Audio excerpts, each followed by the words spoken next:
Good morning মাম্মা, good morning. হ্যাঁ good morning. বলি বাবলি, দুবার করে গুড মর্নিং বলতে হয়, জিপের করে গুড মর্নিং বলতে হয়। হ্যাঁ হ্যাঁ,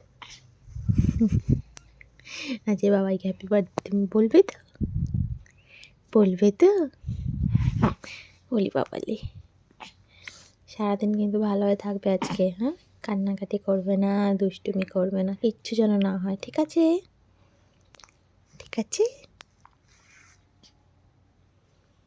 ঠিক নেই তার মানে কান্নাকাটি হবে?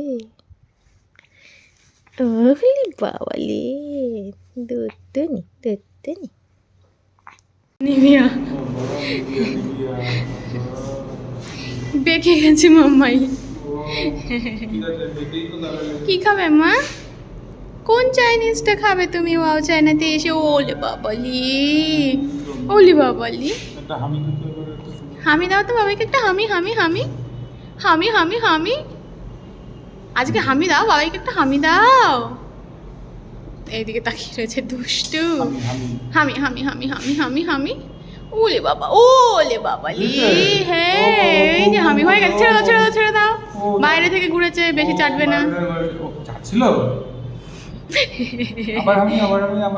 আর হবে না, একবার দিয়ে দিয়েছি বাবা, এতেই যথেষ্ট। তোমার বার্থডে গিফট হয়ে গেছে।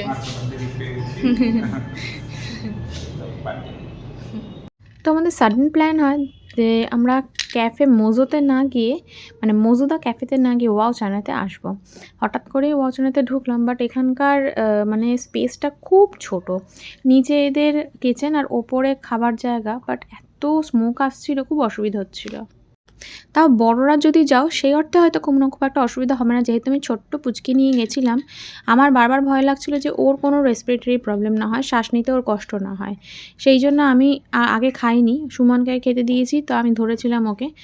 তারপরে আমি খেতে বলতাম, সুমন বললো আমি কিছুটা খেয়েছি, এবার তোমার খিদে পেয়েছে তুমি আগে খাও। আমি অর্ডার দিয়েছিলাম overloaded sizzler, chicken sizzler. Actually অনেক দিন পর সিজলার খাচ্ছি। আমি স্মোকটাও তৈরি করতে না করেছিলাম মাম্মার জন্য, যাতে ধোয়ায় ওর কষ্ট না হয়। সুমন আমাকে বললো এই যদি তোমার মনে ছিল তুমি আগে বলতে পারতে, তোমাকে সেক্টর 5 ব্রাঞ্চটায় নিয়ে যেতাম। যে আমার হঠাৎ করেই মনে হলো যে ওয়াও চায়নাতে একটু খাই, আজকে লাঞ্চটা করি আর কি। তো এখন তো মোটামুটি খেতে হচ্ছে নাকে মুখে দিয়ে, কারণ মাম্মাকে নিয়ে সুমন বাইরে দাঁড়িয়ে রয়েছে। এই ধোয়ার জন্য ওকে এখানে রাখতে পারছি না, তো বলে সুমন বললো তুমি আগে খেয়ে নাও, তারপর তুমি ওকে বাইরে নিয়ে গিয়ে দাঁড়াও, আর তারপর আমি তাড়াতাড়ি করে খেয়ে বেরিয়ে যাব। এই আর কি, এই স্পেসটা ছোটো বলেই বাচ্চা নিয়ে এই প্রবলেমটা হচ্ছে। সবার হয়তো এই প্রবলেমটা হবে না। আর সেক্টর 5 কাউন্টারটা তো অনেক অনেক বড়ো, সেখানে প্রবলেম হওয়ার কথা নয়। তো আমরা তো লাঞ্চ সেরে এসেছি, এখন বাড়িতে এসে মাম্মা একটু খেয়ে নিচ্ছে। দেখো দেখো হাত ঠাত পাকায়, দেখো সবসময় খেতে গেলেই ম্যাক্সিমাম টাইম হাতটা মুঠি করে রেখে দেয়, দুটো হাতে পায়ে অল টাইম কাজ চলছে। সে খাক আর ঘুমোক যাই করুক, ঘুমের মধ্যেও হাত পা নাড়তে থাকে কন্টিনিউ, মাথা হাত পা, মানে কি যে অস্থির অস্থির, এত দুষ্টু এত দুষ্টু। দেখো দেখো খাবে স্থিরভাবে একদমই নয়, সমানে হাত নাড়িয়েই যাচ্ছে। যাই হোক, তো ওদিকে সুমন রান্না করছে মাংস, আর আমি এদিকে মেয়েকে নিয়ে বসে রয়েছি। লাগছে লাগছে মাম্মাই, চুল ছাড় ছাড় ছাড়।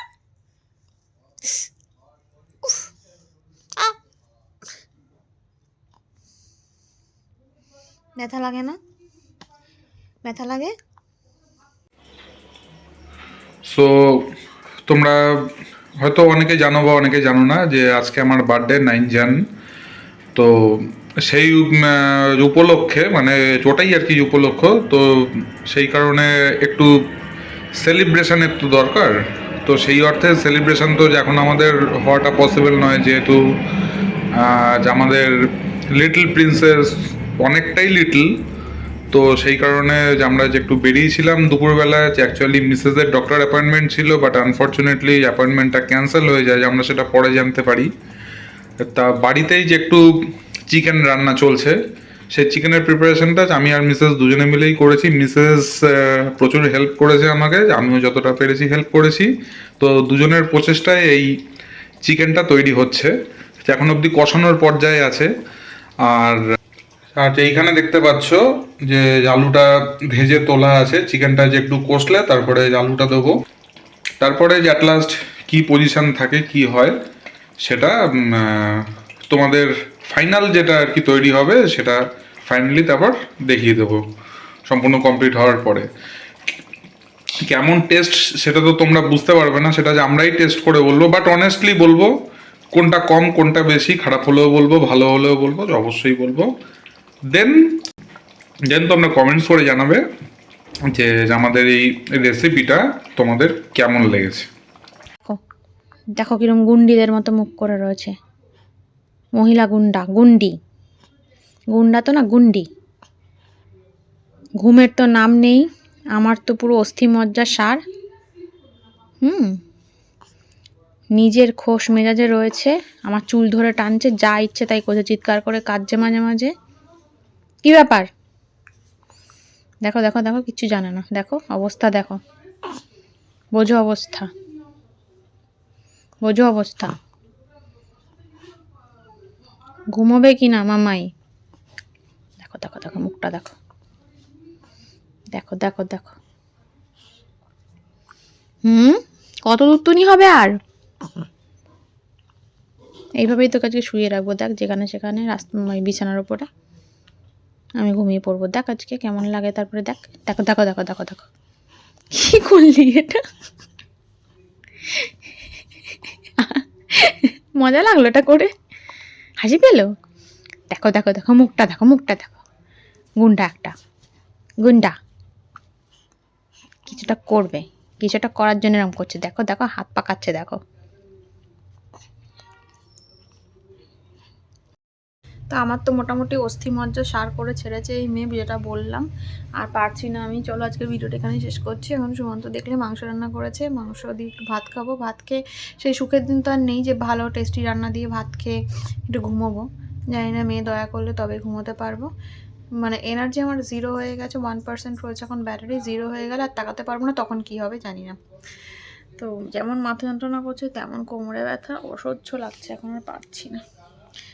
আমি সুমনকে তাই বলছিলাম, আগে এরকম কোথাও থেকে আসলে টায়ার্ড লাগলে খেতাম দিতাম ঘুমিয়ে পড়তাম, আর এখন ঘুমের জন্য মানে মেয়ের কাছে ঘুম ভিক্ষা চাইতে হয় আমার। একটা বাচ্চা কি সুন্দর ঘুমায়, আর আমার মেয়েটার ঘুমবর্জিত জীবন। যাই হোক, তো চলো আজকের ব্লগটা এখানেই শেষ করছি। দেখা যাচ্ছে তোমাদের সাথে নেক্সট কোনো এক্সাইটিং ব্লগে শুরু হচ্ছে, ঠিক আছে? যারা ফেসবুক থেকে দেখছো তারা চ্যানেলটাকে ফলো করে দিও, পেজটাকে ফলো করে দিও। যারা ইউটিউব থেকে দেখছো তারা চ্যানেলটাকে সাবস্ক্রাইব করে দিও, একটা লাইক দিয়ে দিও, ভালো লাগবে। চলো দেখা হচ্ছে নেক্সট ব্লগে, টাটা।